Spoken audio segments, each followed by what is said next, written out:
Connecting aluminum cable to a copper terminal block requires careful attention to detail to prevent corrosion and ensure a reliable electrical connection. Firstly, gather the necessary materials. You'll need the aluminum cable, specifically a 185 square millimeter cable.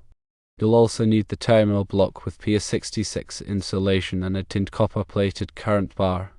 Anti-oxidant paste specifically designed for aluminum is essential. A torque wrench to ensure proper tightening is also required, as well as a crimping tool suited for aluminum cables and the appropriate size terminal lug for the cable. With the materials assembled, begin by preparing the aluminum cable. Clean the end of the aluminum cable thoroughly. Use a wire brush or sandpaper to remove any existing oxidation or debris from the cable's surface. Apply a generous amount of anti-oxidant paste to the clean surface of the aluminum cable. This paste will help prevent future oxidation and corrosion at the connection point. Next, prepare to connect the terminal block. Open the terminal block by unscrewing the screws or releasing the locking mechanism.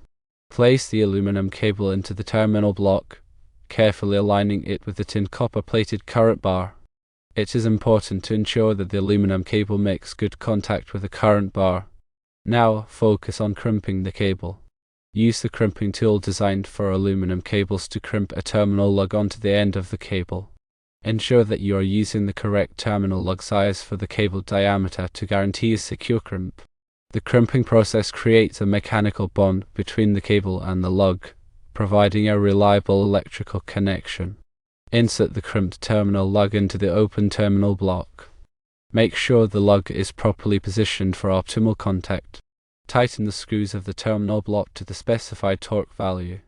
Refer to the manufacturer's instructions for the correct torque specification, typically measured in inch-pounds or newton-meters. Using the torque wrench ensures that the connection is tight enough to provide good electrical contact without over-tightening and damaging the component. To further enhance corrosion protection, apply a thin layer of anti-corrosion paste, such as Vaseline, to the connection point after tightening the screws. This additional layer of protection helps to seal the connection and prevent moisture from entering, which can lead to corrosion over time. Finally, verify the connection. Use the torque wrench once more to ensure that all screws are tightened to the correct torque. Visually inspect the connection carefully. Check for any loose wires, frayed insulation, or signs of damage. A properly made connection should be secure with no exposed conductors. Remember to use a torque wrench. Proper tightening torque is crucial for ensuring a secure and reliable connection.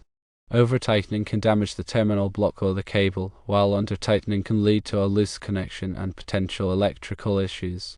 The anti-oxidant paste is also very important. This helps prevent oxidation and corrosion between the aluminum and copper.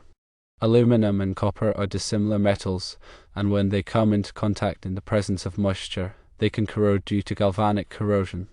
The anti-oxidant paste creates a barrier between these metals, preventing this corrosion from occurring. It is also important to avoid direct contact between aluminum and copper.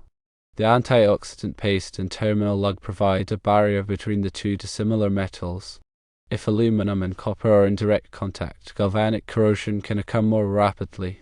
By using these materials and following this procedure, you can create a safe and reliable electrical connection between an aluminum cable and a copper terminal block. This is important for electrical system reliability and long-term performance.